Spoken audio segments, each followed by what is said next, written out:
Découvrez le pouvoir extraordinaire des vibrations sonores avec Alex Michel, pionnier des fréquences thérapeutiques depuis plus de 20 ans. Imaginez pouvoir transformer votre état de conscience, améliorer votre concentration et votre sommeil grâce à des compositions uniques créées avec une technologie de pointe. Dans cette masterclass « Le pouvoir des sons et des vibrations », Alex Michel dévoile les secrets des fréquences sacrées et leur impact profond sur votre bien-être physique et émotionnel.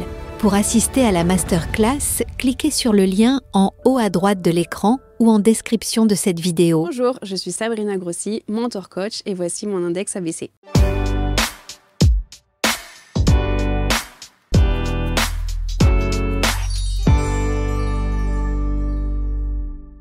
Vous accompagner dans un voyage intérieur. Voilà ce que vous suggère Sabrina Grossi qui est installée sur les canapés. Bonjour Sabrina. Bonjour Marc. Toute droit venue d'Italie. Exactement. Exactement. Alors moi, les seules phrases que je connais, c'est celle d'Umberto Tozzi. Oui. Voilà. C'est déjà pas mal. C'est déjà pas mal. Le chanteur, évidemment. En général, celle-là, on les connaît. Ou comment il s'appelait celui qui chantait Una storia importante. Eros Ramazzotti. Eros Ramazzotti. Oui. Voilà, bon, bref. Bon, ceux-là, on les connaît tous en général. Oui. En tout cas, l'Italie, parce que vous êtes là-bas, l'Italie a une résonance particulière et elle fait partie aujourd'hui intégrante de votre vie. Totalement. On va voir pourquoi et comment. J'ai dit que c'était un voyage intérieur que vous proposez et je voudrais qu'on revienne sur votre titre mentor coach parce qu'avant de préparer l'émission, vous m'avez dit je tiens particulièrement à cette dénomination. Pourquoi Exactement. mentor coach ? Quand j'ai choisi mon positionnement, ça a été une question. Alors, je me suis formée en tant que coach professionnel parce que c'était assez logique, ok. Mais finalement, la posture de coach, je l'ai trouvée très utile, mais elle résonnait peut-être pas forcément à 300% en moi. Et donc, je me suis questionnée, j'ai réfléchi. Et en fait, c'est la posture de mentor qui, pour moi, est vraiment la plus adaptée. Parce que Et qui est très connotée. Hein. Exactement. En fait, quand j'accompagne, j'estime qu'on peut aussi se permettre, à un moment donné, de partager ses expériences, de conseiller et pas juste d'être en retrait comme le fait le coach à part entière. Et donc, je ne suis pas que mentor, je ne suis pas que coach, je suis mentor-coach, mais dans ma fibre, dans ce que je vais véhiculer, dans la façon dont je vais accompagner, je suis beaucoup plus, on va dire, dans la posture de mentor que de coach. Et je veux me permettre justement cette liberté de dire... je vais pouvoir te conseiller, je vais pouvoir te partager mes expériences, t'en fais ce que tu veux, ça ne veut pas dire que c'est une vérité absolue, mais il y a aussi cette partie où je crée en fait un peu plus de lien que le simple coach. Parce et c'est que pour ça que c'est important. Quand je dis connotation, quand c'est très connoté, c'est qu'il y a même parfois certaines personnes qui considèrent ça assez prétentieux quelque part. Hein. Je Oui, pousse un peu le trait. Hein. Oui, alors... C'est vrai que là aussi, je me suis questionnée parce que si on pousse vraiment la chose, en fait, le titre qui pour moi me parlait le plus, c'était guide. Et là, pour le coup, je me suis dit, voilà, là, je me suis dit, attends, peut-être que les gens vont se dire, oulala, qu'est-ce qu'elle veut et je voulais vraiment pas justement de cette connotation. Et donc, j'ai... En tout cas, pour ma part, je trouve, trouver le juste milieu avec cette posture de mentor. Bon, en tout cas, pour terminer sur l'histoire de mentor, c'est que vous êtes jeune et donc on se dit, on a le sentiment parfois que le mentor a un vécu suffisamment étoffé, suffisamment chargé même parfois, pour avoir cette légitimité de titre mentor. Ouais. Vous êtes toute jeune. C'est vrai, on me l'a souvent dit et quand les gens connaissent mon histoire pro et personnel, on me dit waouh, en fait, si je te connaissais pas, enfin, si je te voyais pas, je dirais que t'es une femme de 40 ans, quoi, parce qu'avec tout ce que tu as vécu, c'est assez fou d'avoir vécu déjà tout ça, en fait, à 30 ans. Et donc, oui, peut-être. En tout cas, vous l'assumez, oui, et c'est ce qui vous correspond bien. Vous êtes une femme de caractère, parce qu'on va voir de quelle manière, effectivement, dans votre vie, il y a eu certaines étapes qui ont fait que vous êtes la femme d'aujourd'hui. Développement personnel, numérologie, astrologie, psychogénéalogie, bref, le bien-être et l'accompagnement en règle générale, issu d'un cursus d'RH. Exactement. Donc, vous connaissez bien l'Île-de-France, Paris, les grandes sociétés, les grosses institutions que vous avez fui. Alors en fait, pendant 7 ans, j'ai travaillé effectivement dans des grosses entreprises. J'étais très contente. C'était un peu le modèle qu'on m'avait inculqué et véhiculé de sortir, de faire un beau master, de rentrer dans une très bonne boîte, d'avoir une très bonne rémunération, un très beau poste. Et c'est tout ce que j'ai eu et donc j'étais très contente. Et pendant 7 ans, c'est le métier que j'ai fait. Alors je m'y suis retrouvée dans le sens où l'accompagnement, pour moi, ça a toujours été quelque chose de très fort et très important. RH, c'est ça, hein. Exactement. En tout cas, pour moi, de mon point de vue, c'est peut-être pas le point de vue de tout le monde. C'est pas tous, c'est vrai. Mais en tout cas, pour moi, c'est effectivement l'accompagnement et justement bien accompagner pour que les ressources, les êtres humains de l'entreprise soient au meilleur de leur bien-être et de leur performance pour ensuite arriver à la stratégie globale de l'entreprise. Et donc, j'étais très fière de faire ce métier-là. À un moment donné, je me suis peut-être retrouvée bloquée et en fait, je me suis dit peut-être que pour moi, l'accompagnement, c'est important, mais ça veut dire autre chose. Et c'est là que, je ne sais pas si c'est un hasard, mais il y a des choses qui ont commencé à se mettre en fait en place dans mon esprit. Et il y a une période de vie qui s'est ouverte, qui a été très difficile, où il y a des épreuves aussi bien personnelles que professionnelles qui se sont mêlées, cumulées, et qui m'ont fait un peu me questionner et m'introspecter clairement. Et finalement choisir ma voie. Je dis tout le temps en fait que pour répondre à des normes de société, au plaisir des parents, aux attentes des parents, on fait plein de choses, mais qui ne sont pas forcément en fait celles que nous, on voudrait. Et cette période, elle m'a permis vraiment ça en fait. Donc vous avez connu évidemment les périodes de harcèlement, les périodes de burn-out, les périodes personnelles très compliquées. Ouais. Et vous plaquez tout? En fait, ça c'était la cerise sur le gâteau. En fait, avant, il y a eu des événements personnels qui ont été assez durs, tragiques et ouais, très difficiles à porter.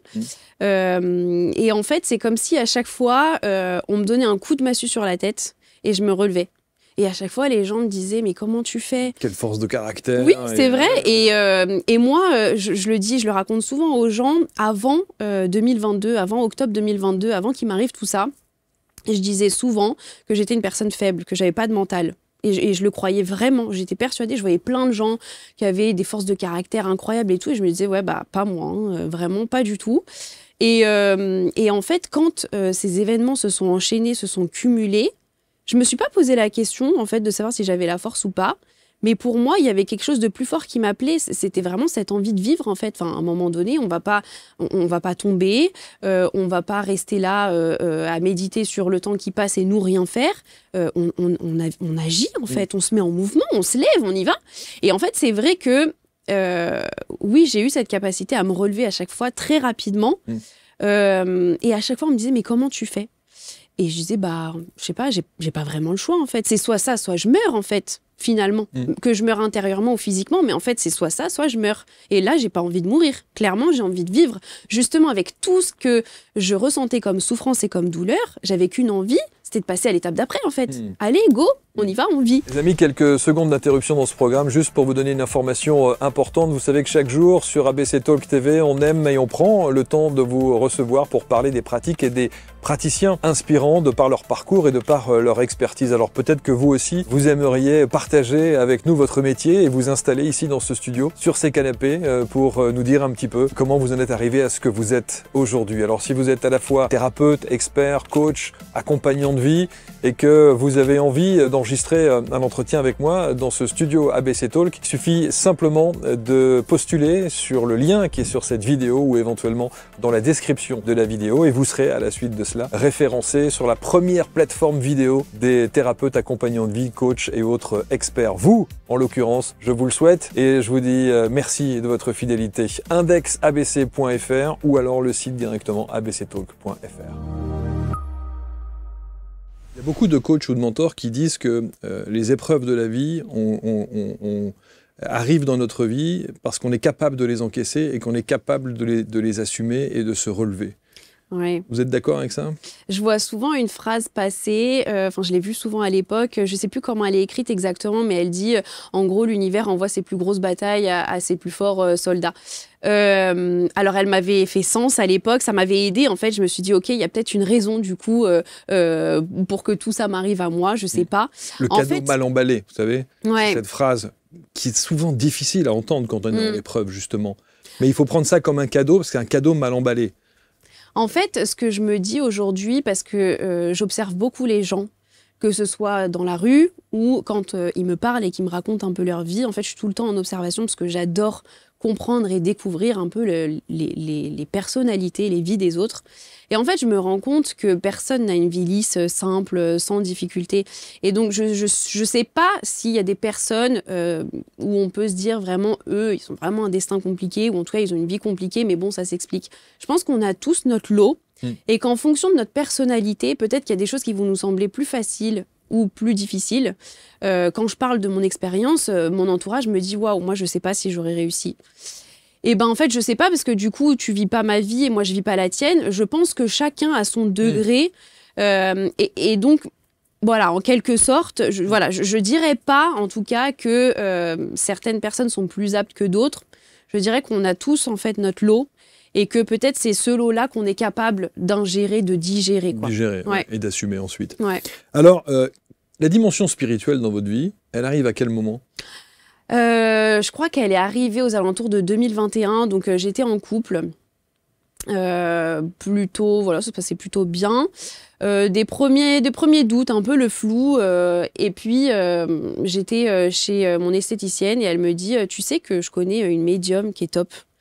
Et peut-être que si tu as besoin de poser des questions, elle te répondra. Oh » Et je me dis « Waouh, mais ça fait un peu peur quand même. Elle va me dire des trucs. Et puis après, si ça change le cours des choses, enfin, j'en sais rien. En fait, je me dis « Waouh ». Et en fait, ça m'a trotté dans la tête et je me suis dit « Écoute, si tu dois le faire, c'est mieux que tu le fasses avec une personne qu'on t'a recommandée. » Parce que bon, dans le milieu, malheureusement, il y a aussi beaucoup de personnes qui ne sont pas très professionnelles. Oui. Et donc, du coup, je me suis dit, vas-y, tente, on verra bien. En fait, j'y allais vraiment sans attente particulière. Et donc, j'ai appelé cette personne. Et ça a été le début d'une grande histoire. J'ai appelé cette personne, elle m'a révélé des choses incroyables sur ma vie. Enfin, elle me connaissait ni d'Adam ni d'Ève et je ne lui ai strictement rien dit à part mon prénom et mon signe astrologique parce que c'est comme ça qu'elle se connectait aux personnes, elle, pour le coup. Et alors, j'ai été complètement bluffée. Bluffée déjà par tout ce qu'elle me disait et que je ressentais à l'instant même. Donc oui, c'était clairement vrai. Et la précision. Et après, sur les événements qu'elle m'a un peu prédits, on le sait toujours après. En fait, on peut pas dire ah bah oui c'est vrai alors qu'on les a pas encore vécus. Et d'ailleurs moi sur le coup, j'ai raccroché, je pleurais parce que c'était vraiment très fort. Et il y a une grosse partie où je me suis dit oui bon voilà parce qu'elle m'avait annoncé justement que j'allais pas vraiment rester avec mon mari de l'époque en fait. Et j'avais pas forcément envie d'entendre ces messages à l'époque, donc je me suis dit oui bon bah ça peut changer, on a notre libre arbitre et c'est vrai, on a notre libre arbitre. Et puis bon bah voilà, j'ai laissé passer. Et en fait, cette année-là, il y a beaucoup de choses qui se sont accumulées, des difficultés. J'ai eu l'occasion d'appeler cette même personne plusieurs fois. Il y a plein de choses qui se sont avérées vraies au final. Et par le biais des difficultés que j'ai vécues, j'ai continué de m'ouvrir en fait un peu plus. Pour moi, c'était le chemin spirituel, c'est vraiment se faire confiance. En fait, souvent, quand on parle de spiritualité, on pense peut-être soit à des choses perchées, soit qu'on va faire appel à plein de personnes, des médiums, de tout. Pour moi, ça passe avant tout par en fait réussir à comprendre, à se comprendre soi et écouter sa voix intérieure, ce truc qu'on appelle un peu l'intuition. Et pour moi, la spiritualité, c'est se reconnecter à ça avant tout, en fait. Alors peut-être qu'après, il y a des personnes qui nous aident, qui nous montrent le chemin, qui nous expliquent comment faire, qui nous confortent dans ce qu'on avait pressenti. Et en fait, c'est vrai. Mais pour moi, la finalité, c'est vraiment ça. Et donc, elle vous annonce le départ en Italie ?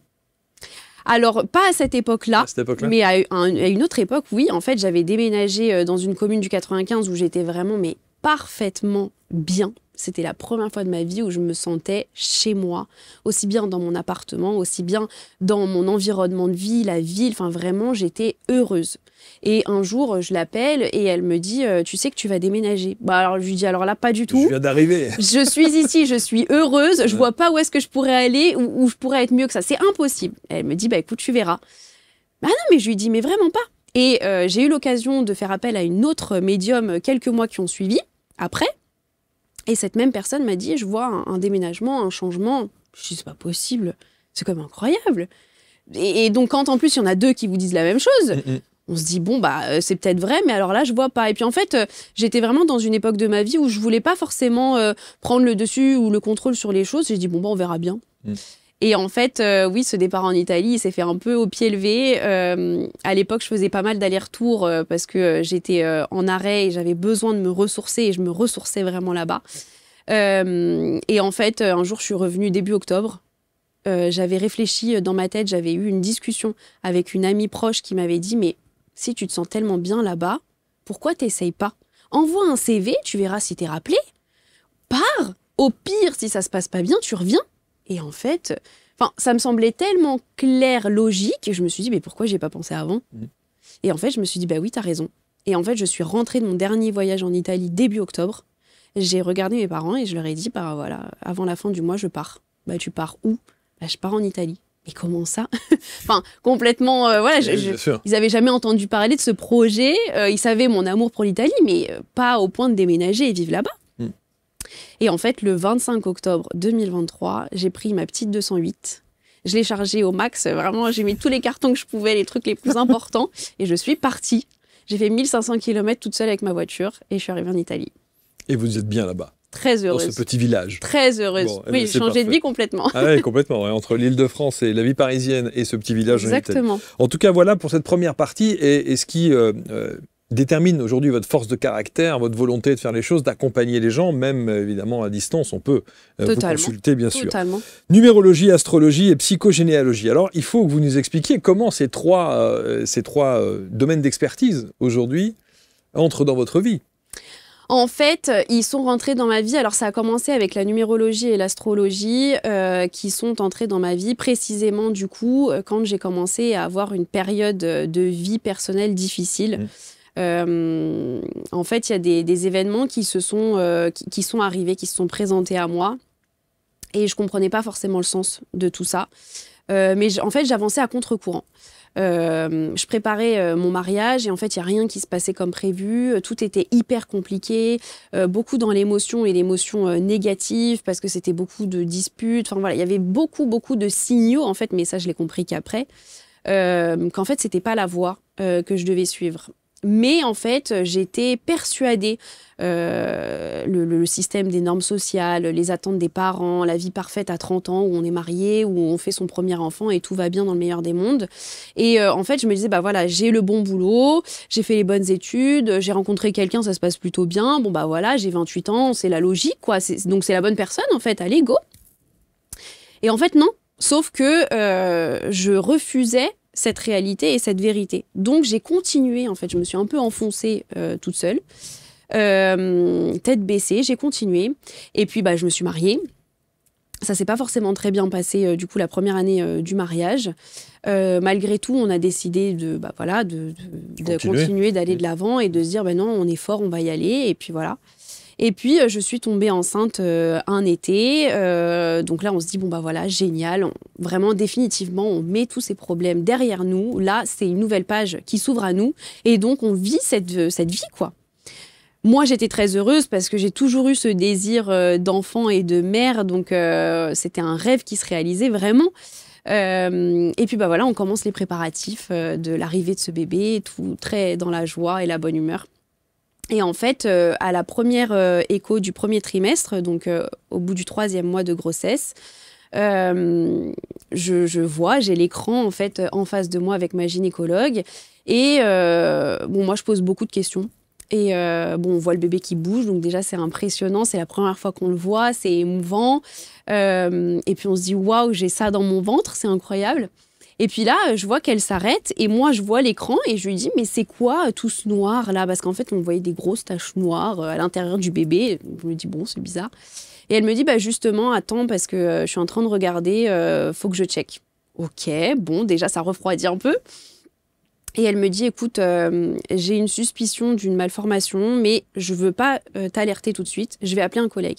Et donc là, s'enchaîne en fait, l'échographie, elle se fait avec 3 médecins différents parce qu'ils voulaient tellement pas me donner une mauvaise nouvelle à la légère qu'elle appelle en fait 2 autres collègues et chacun fait l'échographie et en fait le diagnostic tombe. Ils me disent bah voilà, il y a une suspicion de malformation de la vessie du bébé. Si c'est avéré, malheureusement le bébé n'est pas viable, donc il faudra procéder à une interruption médicale de grossesse. Mais avant de le savoir, il va falloir que tu fasses une choriosynthèse. Donc en fait c'est comme une amniosynthèse mais un peu plus précocement. Ok, alors là je suis un peu abasourdie, je parle plus trop, tout le monde s'agite autour de moi pour prendre le rendez-vous à ma place, etc., le plus rapidement possible, bon ok. Et moi en fait je suis abasourdie, bon ok. Et puis on sort de là et mon conjoint, mon mari ne parle pas. Je lui dis ça va, j'ai besoin de toi. Et en fait, il s'est mis dans un mutisme et la seule phrase qu'il a réussi à me dire, c'est là, je suis mal, tu peux pas comprendre. Bah, je lui dis écoute, je porte quand même le bébé, donc je peux au moins comprendre, si ce n'est encore plus, en fait. Et là, en fait, a commencé une semaine d'enfer où il a complètement changé dans son attitude, dans son état d'esprit. Je le connaissais depuis plusieurs années et en fait, je l'avais jamais vu sous ce prisme-là. Et en fait, je me suis dit waouh, ça fait peur. Ça fait peur, en fait, de se dire que moi, j'ai vécu autant de temps avec une personne, mais en fait, cette facette-là, je l'avais jamais devinée. Et je me suis dit, mais qu'est-ce qui se passe? Et en fait, il découchait, il ne disait pas où il allait, il voyait d'autres personnes, il m'insultait. Enfin, ça a été une semaine d'enfer où ma vie a dégringolé. Et je me suis dit, mais c'est quoi ce tournant qu'elle est en train de prendre, ma vie, là? Je ne comprends pas. Tout était parfait. Et là, j'ai l'impression de chuter aux enfers.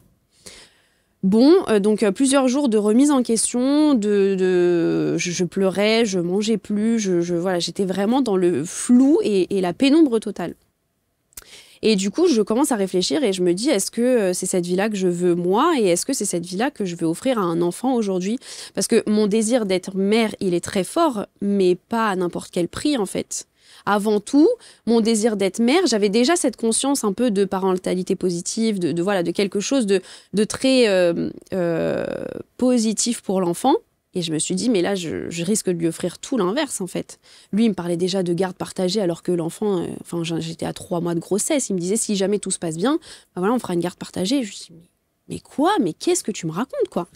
Et donc, en fait, j'attends le rendez-vous de cette choriosynthèse. Il ne m'accompagne pas. Donc là aussi, ça a été un coup dur, parce que c'est quand même un examen qui est très difficile. Et le médecin, avant de faire la choriosynthèse, me refait une échographie, c'est le protocole. Et je la vois aussi, cette échographie. Et là, en fait, il me dit, mais pourquoi vous venez déjà? Je lui dis, c'est écrit dans le dossier, mais la suspicion de malformation de la vessie, il me dit, non, il n'y a rien, en fait, je vois rien. On va faire l'examen, mais il n'y a rien. Et je vois l'écran, et moi non plus, je vois plus, en fait, cette tache noire. Et je me dis, mais c'est quoi le délire? Parce que l'échographie qu'on avait fait la semaine d'avant, elle avait duré 1h30. Je veux dire, on ne s'est pas précipité, c'est pas quelque chose qui a été fait à la légère. Et je me dis, mais c'est quoi cette histoire? Donc, on procède à la choriosynthèse. Ça a été un moment très difficile. Je me rappelle que le médecin en a pris un peu plein dans la figure, puisque c'était la figure masculine que je rejetais à ce moment-là. Et donc, voilà, j'ai tout rejeté. Pour tout le monde. Exactement. Et puis, physiquement, c'est difficile. Ça fait mal. Je me retrouve seule. Et puis, dans ma tête, en fait, il y a un truc qui se met en route. Je me dis, mais attends, il faut que tu comprennes que là, tout ce qui arrive, c'est pas du hasard. J'ai toujours dit que le hasard n'existait pas, mais là, vraiment, ça n'existe pas, en fait. Donc là, essaye de capter. C'est quoi le message? C'est quoi le truc? Et en fait, c'était assez clair pour moi. Ça a été très, très clair à ce moment-là pour moi que ce qu'on voulait me véhiculer comme message, c'est que j'étais encore en train de continuer à m'enfoncer dans une vie qui pouvait avoir l'air d'être parfaite, mais qui n'était pas ni parfaite, ni faite pour moi. Et j'ai pris effectivement la décision d'avorter à ce moment-là. Je ne l'ai pas dit, en fait. Ça, c'est une exclue, en fait. C'est la première fois que je le dis véritablement. Parce que je sais que lui n'aurait pas supporté, en fait, à l'époque. Et je voulais tout, sauf des ennuis en plus. Et donc, je lui ai juste dit que j'avais perdu le bébé. Et en fait, sa réaction, ça a été de me dire, c'est ta faute. Pendant une semaine, tu n'as pas voulu manger, tu as fait que chialer. Donc voilà, en fait, c'est sûr que c'est toi qui l'as tué, ce bébé, en fait. Et en fait, ces mots-là m'ont encore plus réconfortée. Je me suis dit, OK, j'ai fait le bon choix, parce qu'en fait, si cette personne, elle est capable de me dire ça, c'est qu'en fait, on n'aurait pas pu. Pour vous. On n'aurait pas pu, ça n'aurait pas été possible. Donc ça a été un moment très difficile, mais je me suis relevée tout de suite. Le lendemain, j'ai été travailler, et puis voilà, comme si de rien n'était. Et en fait, là a commencé une phase de déni complet, où pour moi cette grossesse n'avait pas existé, j'en parlais jamais à personne, même à moi-même en fait, ça n'avait pas existé, jusqu'à ce qu'au mois de février, quelques mois plus tard, ça me rattrape, parce qu'en fait l'intervention s'était pas forcément passée comme prévu, et il restait en fait un morceau de placenta à l'intérieur de mon corps, et donc j'ai dû repasser une deuxième fois à l'hôpital pour une deuxième intervention. Et là, ça a été en fait le coup dur de trop. J'ai pas supporté. J'ai eu l'impression qu'en fait, on m'empêchait d'avancer alors que je voulais avancer. J'avais l'impression qu'on me retenait en arrière, qu'on me retirait encore vers le passé. Et je me suis dit, mais c'est pas possible, je fais tout pour m'en sortir. Et en fait, non, il y a quelque chose de plus fort qui me tire vers le bas. Et là, vraiment, je me suis effondrée beaucoup plus que la première fois. La première fois, en fait, je m'étais limite pas du tout effondrée. C'était passé comme une lettre à la poste. Et en fait, là, j'ai compris que j'avais besoin de vivre aussi et de faire le deuil. Je pouvais pas juste fermer une page et me dire ça n'a pas existé. Et là, j'ai commencé en fait cette période de deuil. On dit souvent que le deuil, c'est plusieurs étapes, ça prend du temps. Et c'est là que ça a commencé véritablement, en fait. Donc, ça a été une période difficile, mais c'était nécessaire dans mon parcours. Et vu que du coup j'ai été un peu livrée à moi-même, j'ai commencé à me questionner et du coup à me dire pourquoi tout ça m'arrive. Et j'avais besoin de trouver des réponses et de comprendre. Et j'ai rencontré du coup, j'ai croisé la route d'une personne en numérologie et d'une personne en astrologie à quelques mois d'écart. Et j'ai été curieuse au départ avant tout, en fait c'était vraiment de la curiosité. Et quand j'ai vu tout ce qui ressortait de mon simple thème natal, je me suis dit waouh, la puissance de ces outils, mais c'est incroyable. Et en fait, de là, ma vie a changé. Mais là, c'était plus ou moins aux alentours de mars-mai 2023, ma vie a changé. Parce qu'en fait, c'est tellement puissant en prise de conscience de qui on est, de tout ce qui nous entoure aussi, de parfois plus grand que nous, de mettre un sens sur des événements, sur des choses qui nous arrivent, de comprendre finalement que c'est pas parce qu'on vient d'une famille qu'on doit leur ressembler et qu'on a peut-être fait des choix qui semblaient parfaits. Tout le monde me disait dans ma famille, t'es un modèle pour nous, pour tout le monde, mes cousins, mes cousines, tout le monde me disait waouh, enfin vraiment, tu fais tout nickel, tout se passe bien, tout est fluide. Et quelque part, moi qui ai toujours eu besoin de reconnaissance, ça me faisait plaisir. Mais en fait, ça n'avait rien à voir avec ce que moi je voulais faire. Et c'est qu'à ce moment-là que je m'en suis rendu compte, quoi. Et j'avais 28 ans. Et donc, l'astrologie et la numérologie, à partir du moment où on a croisé nos routes, en fait, mutuellement, ça m'a plus jamais lâchée, en fait. Parce que je me suis dit, c'est grâce à ça que moi, j'ai réussi à me reconnecter à ma vraie nature. Ça a continué de me suivre parce que du coup, on dit toujours, un thème natal, c'est très bien, ça donne beaucoup d'informations, mais c'est pas immuable. On reste pas figé en fait toute notre vie, on évolue. Et grâce au thème, on peut aussi comprendre comment évoluer pour rester toujours en fait en symbiose avec soi-même. Et donc ça m'a toujours accompagnée, guidée. Et quand je me suis questionnée sur finalement moi, qu'est-ce que je veux faire, ça a été logique de reprendre ces outils en fait de numéros d'astro un peu différemment dans la posture, dans aussi la façon dont je veux le faire, parce que je travaille pas qu'avec des particuliers, je travaille aussi avec des entreprises, avec des écoles. Donc voilà, la forme aussi est différente, mais c'était logique. Parce que pour moi, quand on travaille sur cette partie connaissance de soi, on a fait déjà plus de 50% du travail. Parce qu'on va évoluer toute sa vie. On peut faire plein d'autres choses dans sa vie. Moi d'ailleurs, j'ai fait plein d'autres choses après en termes de développement personnel. Mais ça, pour moi, c'est le socle. C'est un peu comme si on doit faire une course d'orientation et qu'on n'a pas de boussole. On peut partir dans tous les sens. Peut-être qu'au final, on va arriver au bon endroit. Mais si on a la boussole, c'est quand même bien plus pratique. Et en fait, c'est ça. C'est parfois, si j'ai des moments d'égarement, l'astrologie et la numérologie, ça me permet toujours de me reconnecter à moi. Et quand je fais des thèmes aux personnes et qu'on partage autour de ces thèmes et que j'accompagne, parce que je fais aussi des séances de mentoring et de coaching vraiment autour de ça. Je ne fais pas juste des lectures one-shot. C'est profond et c'est puissant, en fait. Et ça, pour moi, ça a du sens.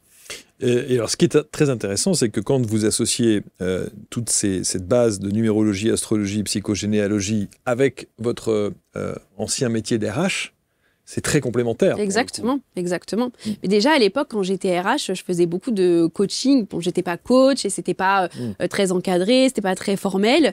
Mais j'en faisais parce que c'était naturel, en fait. Et d'ailleurs, on me l'a toujours dit. On m'a dit, mais waouh, enfin, mes collaborateurs, quand ils ressortaient de mon bureau, ils me disaient, mais waouh, enfin, t'as toujours les mots justes, tu sais exactement quoi nous dire, tu sais exactement quelles sont nos failles ou nos forces, et du coup, tu nous remotives. Enfin, c'est fort, quoi. Donc, pour moi, ça a été, à ce moment-là, en tout cas, de ma réflexion, ça a été logique et naturel. Vous êtes quel signe? Gémeaux. Mais bon. Et chemin de vie? 5. Gémeaux, oui, mais je tiens à préciser que le signe solaire n'est pas forcément tout ce qui représente la personne. Et alors, je ne connais pas bien le 5. Le changement, la liberté, le mouvement, l'anticonventionnel. Ben c'est ça. Hein. Et ma mère m'a toujours dit « Ah, bah voilà !» Elle me dit, voilà, je comprends enfin. Mais elle me dit, oui, ben, c'est exactement toi. Tu fais toujours tout à l'inverse des autres. J'ai dit, oui, mais et j'assume. Mais c'est pas pour autant que c'est pas bien. Et ça, c'est vrai que ma famille a eu un peu de mal à le comprendre au début parce que surtout, eux, c'est une famille d'immigrés en fait. Quand ils sont venus en France, ils ont voulu justement rentrer dans le cadre en fait pour pas faire de vagues, pour voilà se faire accepter de tout le monde. Et donc moi, je suis la personne qui déconstruit un peu ça en fait. Et donc ils ont pas compris. Ils se sont dit bah mince, nous on s'est toujours battus pour avoir la stabilité, le truc parfait, sécure et tout. Et en fait moi je suis à l'opposé. Moi la sécurité c'est pas du tout mon truc en fait. Enfin oui c'est bien, il faut toujours un peu. Je dis pas que je veux vivre dans la rue sans argent, mais c'est pas mon but premier dans la vie. Moi, mon but, c'est justement le changement, d'être en mouvement, de faire des choses différentes, quoi. Et ce qui est assez incroyable, c'est que entre ce que vous ressentez, ce à quoi vous aspirez, on sent bien que la numérologie le confirme et l'astrologie le confirme. Exactement. Aussi. Et c'est en ça, en fait, quand moi je l'ai expérimenté en tant que cliente, entre guillemets, en tant que consultante, qu'on m'a fait ces thèmes, ça a résonné tellement fort. Je me suis dit, mais voilà. En fait, j'avais l'impression d'être différente de mes parents et d'être un peu le canard boiteux, de me dire, bon, bah, il y a un problème. En fait, non, il n'y a pas de problème. Le problème, c'est qu'on veut parfois que les gens nous ressemblent, surtout dans le socle familial, dans le clan familial. Parce que sinon, on se dit, bah mince, on a fait quelque chose de mal, parce qu'on pense toujours que ces valeurs à soi, c'est les meilleurs. Et du coup, quand on a des enfants qui sont différents, on se dit, bah mince, qu'est-ce qu'on a raté? Et je sais que ma mère, elle me l'a dit, elle me dit, mais moi, je comprends pas, quoi. Qu'est-ce que j'ai raté? Et donc, moi aussi, à un moment donné, je me suis dit, bah mince, je suis si bizarre que ça, enfin, c'est quoi le truc qui tourne pas rond? Et en fait, tout tournait rond. Le seul truc, c'est qu'il faut accepter que chacun est différent, on a tous des aspirations différentes, on a tous des besoins différents, et c'est OK. La magie, c'est simplement de se comprendre, en fait. C'est juste ça. L'astrologie et la numérologie ne sont pas des supports divinatoires? Alors, moi, je les utilise pas comme ça et je les vois pas comme ça. Je sais qu'il y en a qui le font. Quand je travaille surtout avec la numérologie sur de la projection temporelle, j'appelle ça plutôt de la projection temporelle, c'est plus en fait en termes d'énergie de se dire bon bah voilà par exemple cette année, ton année, il va y avoir ces énergies-là qui vont se cumuler avec celles-ci entre les énergies de l'année, du mois, etc. Qu'est-ce que ça veut dire ? En termes d'énergie, qu'est-ce que ça veut dire? Et donc toi après, qui a la vision sur tes projets un peu de l'année, à toi d'organiser et de te dire quel va être le moment le plus propice pour telle chose ou telle chose. Donc, c'est pas de la divination où on va se dire « Ah là là, cette année, je suis en année 8, c'est la réussite, c'est le succès, je vais devenir milliardaire. » Non, pas du tout, en fait. Enfin, et peut-être même que je vais monter une boîte et que ça va pas marcher, en fait. C'est vraiment plus l'énergie qu'il faut comprendre, en fait, avec l'astrologie et la numérologie. Et pour moi, c'est effectivement pas de la divination. Et c'est pas, en tout cas, mon objectif à moi quand je travaille avec ces outils-là. Et certains disent aussi, on a reçu évidemment des numérologues et des numérologues et des astrologues qui disent « ça n'est pas prédictif ». Exactement, parce qu'en fait, c'est toujours cette histoire d'énergie. Et l'énergie, c'est très large, en fait. Enfin, c'est pas là pour nous dire il va se passer ça ou il va se passer ça. Il y a des grands astrologues, parfois, qui travaillent aussi sur des dimensions politiques, géopolitiques, internationales, et qui essayent, du coup, de se dire mais ça reste toujours des énergies. Et on voit la précaution qu'on met quand on dit bon, bah voilà, peut-être que ça veut dire telle chose, mais jamais on va pouvoir nous dire, par exemple, voilà, là, il y a un gros mouvement, il y a un gros changement, ça veut dire que... Pas du tout. Pas du tout. Ça, je pense que c'est le travail des médiums. C'est un très beau travail, en tout cas. Mais c'est autre chose, c'est à part entière. La psychogénéalogie ? La psychogénéalogie, ça a toujours été quelque part dans ma tête, parce que ma mère, quand j'étais déjà jeune, lisait des livres de psychogénéalogie. Et elle m'en parlait, elle me disait « Ah, tu sais, il y a ça et tout. » Et je trouvais ça intriguant. Et puis bon, voilà, je l'avais laissé de côté. Et en fait, je dis tout le temps, c'est vrai, on dit qu'en fait, la psychogénéalogie, elle vient toujours un peu en bout de parcours.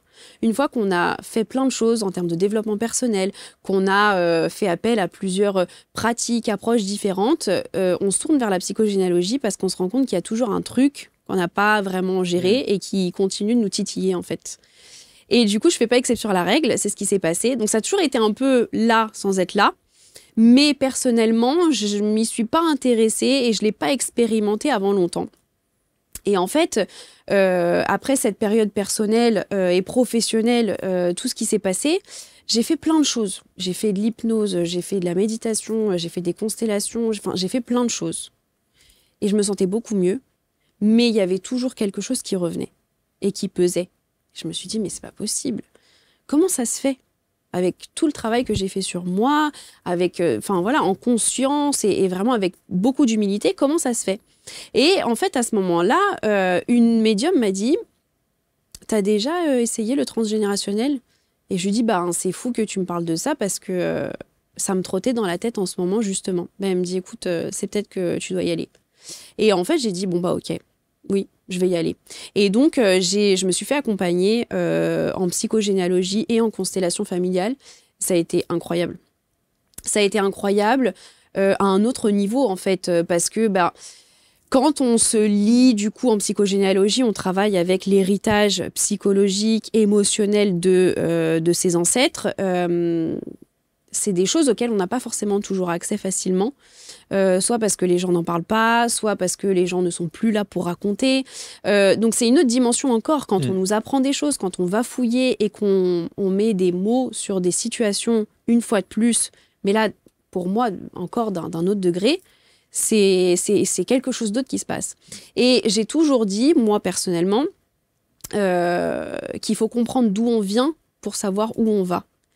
Alors d'où on vient, c'est pas forcément aller gratter et fouiller tout dans les moindres détails, mais c'est comprendre un petit peu finalement qui je suis aujourd'hui. Enfin, je suis cette personne aussi grâce à tout ce qui s'est passé avant, aussi bien dans mon enfance que chez mes ancêtres. Et je sentais qu'il me manquait en fait cette dimension-là dans mes accompagnements. Et donc je me suis formée aussi personnellement en psychogénéalogie pour pouvoir accompagner aussi. Voilà, pour moi, ça fait vraiment... c'est un package. Ouais, exactement. Un package d'accompagnement dans le mentorat et le coaching. Exactement. Ouais. Bon, en tout cas, on a bien compris qu'effectivement, vous êtes une femme de tête, avec un certain caractère, une volonté, en tout cas, d'accompagner et de trouver sa voie. Et ce qui est assez troublant, d'ailleurs, chez vous, c'est parce que c'est la maturité que vous avez. Vous êtes jeune. Et donc, vous avez quand même cette maturité. Et dans cette première partie de vie, on sent bien que les étapes que vous avez dû franchir sont quand même assez colossales, quoi. C'est des petits Everest. Ça a été très difficile. Du coup, après tout ce qui m'est arrivé personnellement, j'ai vécu donc dans les mois qui ont suivi le harcèlement moral, le burn-out au travail et donc là l'arrêt où mon corps a dit stop en fait parce que je forçais mon corps à toujours être en action et donc à un moment donné ça a été stop et je sais que cette dimension spirituelle m'a beaucoup aidée. À l'époque, j'avais aussi pas mal de rêves prémonitoires et des messages forts qui me rassuraient en fait dans mes convictions et dans mes décisions. Qui vous confortaient. Et donc, je savais que quelque part, j'étais pas seule, que voilà, il y a quelque chose de plus fort que nous, qui est là, qui nous guide. Si ça nous arrive, c'est pas par hasard. Et ça, c'est un message très fort que je continue de répéter aux personnes que j'accompagne. Parce que quand on comprend ça, en fait, on comprend tout. Et c'est pas par hasard si vous êtes installé sur ces canapés. Exactement. Voilà. On va mettre, alors vous consultez à distance, oui, on peut évidemment. Totalement, totalement. C'est exactement la même chose que d'être en cabinet. Totalement, totalement. Au contraire, on est bien installé chez soi. Parfois, on n'a pas forcément envie de sortir de chez soi pour aller chez son psy, chez sa coach. Là, en fait, on peut le faire de chez soi. On peut le faire avant d'aller au travail le matin parce que j'ai des horaires aussi assez flexibles. On peut le faire le soir. Et du coup, on s'adapte. Exactement. On s'adapte. On va mettre autour de la vidéo, évidemment, tous les liens pour rentrer en contact avec vous. On va mettre aussi toutes les informations qui vont recenser tout ce dont vient de parler précisément Sabrina. Bon retour en Italie. Merci. Profitez bien de ce petit village où il fait beau. Exactement. Bien entendu, parce qu'à l'heure où on enregistre cette émission, comment vous dire le temps n'y est pas. Merci beaucoup, Sabrina. Merci à vous. Merci, Sabrina Grossi, mentor coach, avec tous les aspects dont on vient de parler, entre la numérologie, l'astrologie et la psychogénéalogie. Vous commentez, vous partagez avec bienveillance, comme toujours, pour les commentaires. Et on se retrouve très vite pour un prochain Portrait Index. Salut.